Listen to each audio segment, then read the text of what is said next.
Su nekantrumu laukiam šitų rungtynių. Visi pamenam, kai baigėsi paskutinės rungtynės su jais. Tai yra labai neprognozuojama komanda, viena iš labiausiai neprognozuojamų komandų, kokią esam žaidę. Gali žaisti labai gerai, arba gali žaisti labai blogai. Ir manau, kad pagrindinis faktorius šitoj vietoj būsime mes patys. Norėsime žaisti kiek įmanoma aukštesnių tempų abiejose aikštelės pusėse, pradant nuo gynybos, aišku, atkovotais kamuoliais, tiek persikeliant ir į puolimą su greitesniu kamuolio persivarimu. Vienas rungtynės jie laimi prieš Würzburgą, kuris turi vienintelį pralaimėjimą šiemet, tai yra būtent Heidelbergui 35 taškais, kitas rungtynės jie jau žaidžia su Müncheno Bayernu po 2 kėlinių minus 30, o antrą rungtynių pusę laimi plus 20. Tai, labai tokie amerikiečiai kalneliai apie tą komandą, jeigu kalbant, bet turim vėl koncentruotis tik į save ir išvengti klaidų, kurias darėme Vokietijoje. Treneriai didžiai Horno nebus daugiausia pridarę problemų pirmose rungtynėse. Kažkiek lengvina jūsų situaciją gynyboje, ar tai neturi didelės reikšmės? Kol kas geriausias rungtynės šitą komandą sužaidė būtent be Horno. Tai yra toksai atsakymas, kad jie geriausias rungtynės sužaidė prieš Würzburgą. Würzburgas BCL yra nepralaimėjusi šiuo metu komanda, Vokietijos lygoje 4 ar 5-1, irgi vienintelį pralaimėjimą, ir jie rungtynės be Horno žaidė pirmas prieš Würzburgą ir jie būtent tas rungtynės geriausiai sužaidė. Tai gal kiti žaidėjai pasijautė svarbesni, žinot, labai, sakau, neprognozuojama komanda. Labai keista, taip, vienas iš pagrindinių žaidėjų iškrenta ir kiti, sakau, žaidžia taip. Tai nemanau, kad tai bus lemiamas faktorius. Prieš mumis jisai taip įmetė 33 taškus, bet kitose rungtynėse prieš Varšuvo Legiją jis lygiai tokius pačius metimus taip pat metė, bet viską prametė. Tai ar tam pagrindinis žaidėjas, tai vėl klausimas. Ta vakarą buvo taip, be abejo, kad pagrindinis žaidėjas, bet jie turi kitų žaidėjų. Treneri, po rungtynių su Žalgiriu minėjote, kad Erzelis yra tam tikras dėl žaidėjų, tam tikrų žaidėjų, ar buvo kažkoks asmeninis galbūt pokalbis su tai žaidėjais, kurie nepatenkinti dėl kažkokio ar kito vaidmens? Visų pirma, sekmadienio rungtynės jau yra pamirštos, o pokalbiai buvo, tai pokalbiai buvo. Ir, sakau, visi pokalbiai vyksta Rūbinėje po šito stogu, tai jie lieka, kas tenai kalbama, vis laik lieka uždarose durise. Pirmos rungtynėse 17 klaidų, aišku, tai buvo berods antros rungtynės be Hardingo, tai gal dar buvo sunku prisiorientuoti, bet ką akcentavot žaidėjom peržiūrėdami įrašą, kuo tokia pavojinga ta komanda spaudama kamuolį ir bandydama išmušti visų žaidėjų?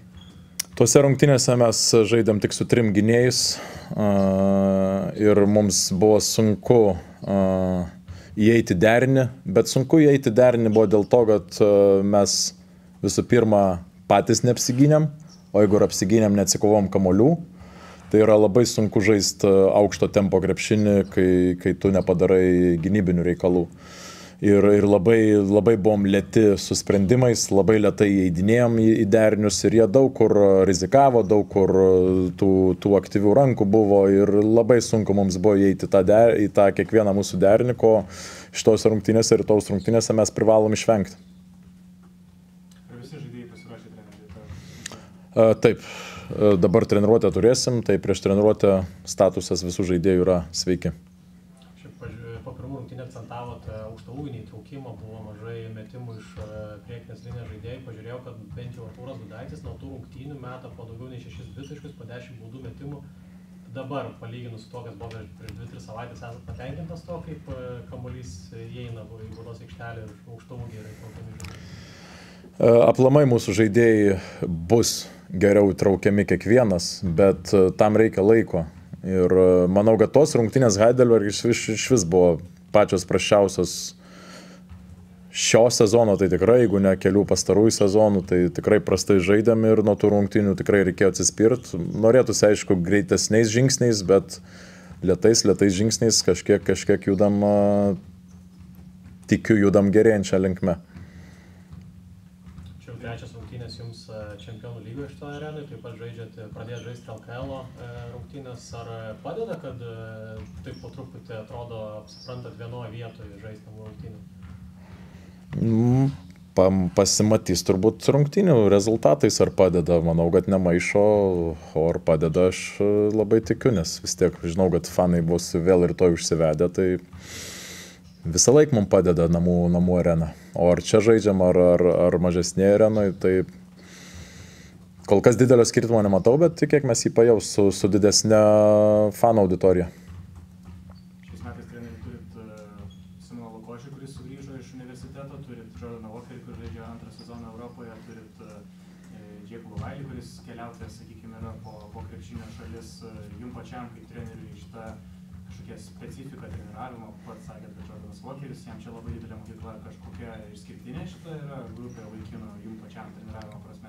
Man išskirtinė, nes skirtingos kultūros, skirtingi kultūrų stiliai, tai įveda daugiau gyvybingumo į treniruotės, į bendravimą patį, į laisvumą to bendravimo. Tai pradėkim nuo to vėl. Tai yra tik sezono pradžia. O kaip jie konvertuosis sezono eigoje į geresnius žaidėjus, į žaidėjus, kurie dar daugiau duoda Rytui, tai bus matyti turbūt su kiekvienu individualiai, bet šiaip tai laimingas turėdamas visus juos, nes, sakau, čia toj Lietuvoje prie to tamsaus oro ir panašiai, tai labai sunku adaptuotis, bet jie adaptuojasi ir atneša skirtingą kultūrą. Dar sugrįžtant į Kauno rungtynes, labai daug kalbų, kad Žalgiris po dvigubos savaitės vis tiek sugebėjo jūs veikti, jūs turėjot 8 dienas pasiruošimui, bet jeigu sugrįšime į praeitų metų LKL finalą, tada Žalgiris turėjo 8 dienas irgi, man atrodo, pasiruošimui įveikti Jonavą. Ir tada jūs žaidėte labai ilgą seriją prieš Lietkabelį ir vis tiek sugebėjote laimėti Kaune po tos ilgos serijos. Ar sutinkat, kad pervertintas yra tas dvigubos savaitės šūkis ir kad tos 8 dienos nežaidimo yra iš tikrųjų ne tiek į pliusą, tiek į minusą galbūt? Kiekvienos rungtynės nauja istorija, turbūt pasikartosiu, sekmadienio rungtynės jau pamirštos, o čia pliusų, minusų dėliot, tai ne mano darbas turbūt. Mūsų darbas taikytis prie tvarkaraščio, neieškoti kažkokių pasiteisinimų, ar tas buvo mums pamaišę, ar tas padėjo. Labai svarbu, kokios tos dvigubos savaitės būna, ar tai būna įtemptos rungtynės, ar tai būna žaidėjai žaidžia po 30 minučių, ar kaip šituo atveju žaidė po 20 minučių maksimum.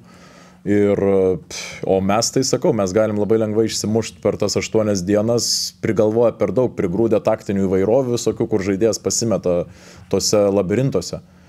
Tai irgi yra iš dalies pavojinga, bet čia, sakau, nesinori veltis į tas vingrybės, nes sekmadienio rungtynės jau pamirštos. Tai nelabai mėgstat apie kitus dalykus per ateinančias rungtynes kalbėti šalia augs arena, kuri turėtų būti galbūt netgi didesnė nei planuota, 8000, čia daug kas kalba, kad aišku, tai Ryto namai gali būti. Džiugios tos naujienos, jeigu iš tikrųjų pasitvirtintas tas skaičius? Manau, šito klausimo klaus geriausia fanų gal netgi, ne trenerio. Jeigu fanai nori tos arenos, kur grinai Ryto namai 100% ir didesni už Vilnius Active areną, tai turbūt aš tai ką? Aš tik tai treneris, aš sutikčiau, jeigu jie sutiktų eiti visą laiką 8000, o kaip tam bus, tai reikia visų pirma pastatyti. Trūksta kažkiek sirgalių? Matant skaičius. Netrūksta sirgalių energijos. Ar sirgalių trūksta, visą laiką jų gali šiek tiek būti daugiau, bet energijos sirgalių niekada netrūksta čia Vilniui.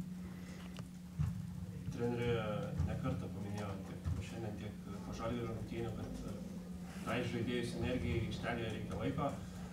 Kas yra sunkiausia, bet per eilę metų ruošiantis Čempionų lygai, kai to laiko iš tikrųjų nėra, sezono startas, naujokų įvedinėjimas, traumos, Ardingo, Volkerio, kiek tai išmuša iš vėžių, kaip tiesiog pavyksta prisitaikyti? Viskas išmuša iš vėžių, aišku, vis laik norisi idealaus scenarijų, bet idealus scenarijus neegzistuoja, tam ir esame mes čia tokia profesija kaip treneriai, o žaidėjai kaip žaidėjai, jie irgi profesionalai, jie pasiruošia bet kada persikvalifikuoti iš vienos pozicijos į kitą poziciją, į savo nebūdingą poziciją ir sunkiausia tai tose kai tu bildini tą statai visą tą komandos žaidimą, ypač sezono pradžioje, sunkiausia yra tai, kad reikia laimėti visas rungtynės, kur vyksta tarp tų treniruočių.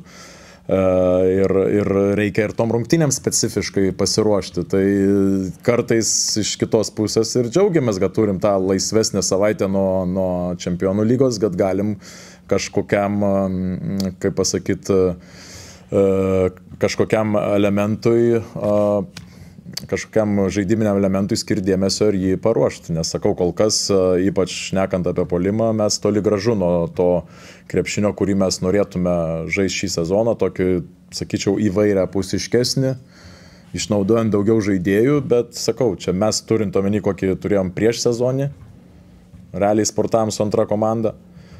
Ir arba traumos buvo, arba rinktinės buvo ir panašiai, tai kol kas, sakyčiau, visai neblogai judam. Bet aišku, viskas rytoj nuo 0-0 prasideda.